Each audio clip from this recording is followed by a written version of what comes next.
Okay, so how do I deal with disturbing emotions when they arise? This is a pretty common question among yogis particularly. We're taught that there's a certain way to be yogic, a certain look, not affected. My experience of emotion takes me deeper into my practice. So when I consider the question, how do I deal with disturbing emotions?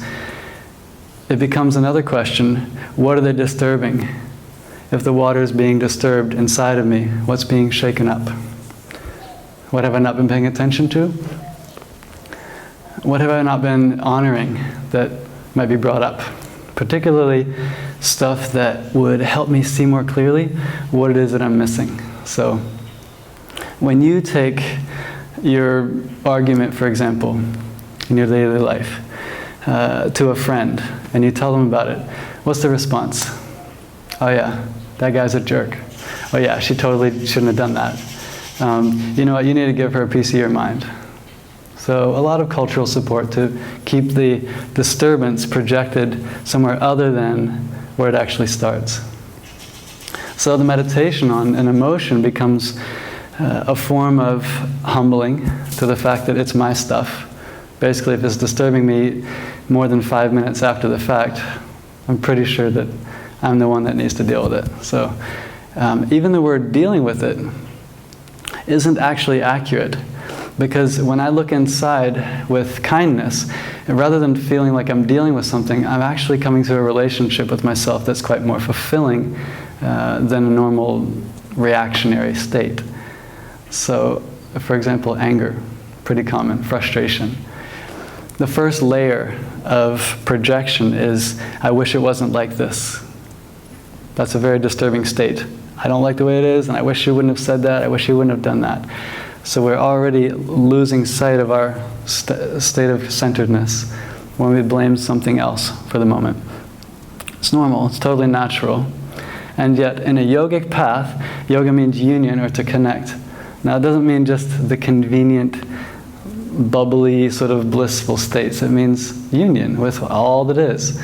So right now, if emotions are rising, my job is to relate to it directly.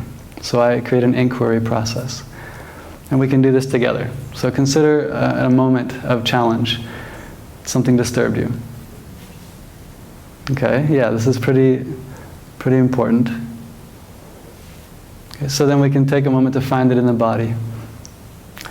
Just put on pause whether they were right or wrong. We know they're wrong, right, don't we? Of course, that's what we think. So for a moment, whether we're right or wrong, or they're right or wrong, isn't important. What's more important is, where does the body show up with the sensation? Heat, contraction, disturbance, fluctuation, any pulsation, density. Now we've started the inquiry process. To anchor into the experience is to practice yoga, to connect. And then we can simply notice, am I holding on? Am I fighting? Do I wish it wasn't like this? Okay, so that's going to be an argument with reality. The reality is I'm triggered. So the first step would be to, when I approach it, commit to an honoring of it rather than trying to change it. And we'll notice magic will occur in this state. But until that point, we're going to be fighting against something that's actually occurring. So a disturbing emotion at this point becomes a place to practice acceptance. Not agreement, not disagreement. I don't have to condone, I don't have to expect that that person will change. This has to do with finding peace with the reality, which is that I'm triggered, I'm disturbed. So we can ask the question, what is this bringing me to? What kind of gravity would be necessary to bring me back home, to my center? Apparently, I need to be pissed off. I need to be frustrated. These are types of gravity. Gravity means everything that's drawing towards center, all the energy that wants us to become whole again. So emotion will arise in different forms based on the type of gravity that we might need. So if you look at it like that, it's a celebration moment, actually. So rather than thinking of dealing with something, you might consider it like getting a call from an old friend that you've been waiting for. It's kind of exciting, like, whew, thank goodness. I didn't know if they still wanted to talk or if they were still interested. So we have this relationship to cultivate. There's a deep process for each one of us. It's going to be very different depending on our history, depending on our practice or distance from ourselves.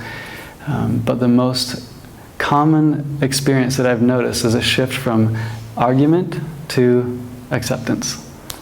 And a magical experience occurs when we accept something. The nature starts to take over, the nature of change. And change will always seek harmony, it will always seek balance, it will always seek a sense of equanimity. We can trust that. So, as simple as it is, it's not so easy.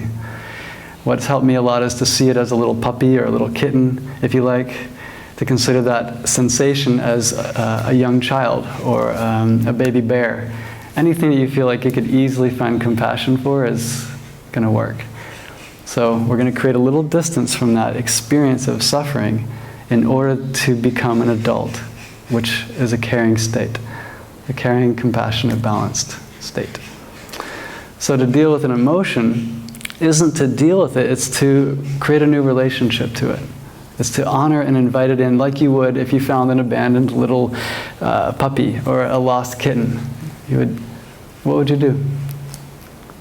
Yeah, of course, you'd pick it up, you'd snuggle it in, you'd give it a moment of your attention to see if it needs anything. So in the same way, when we direct our attention in towards that emotion, as you would any vulnerable or innocent creature, the love that we have for others then turns onto this original state of suffering.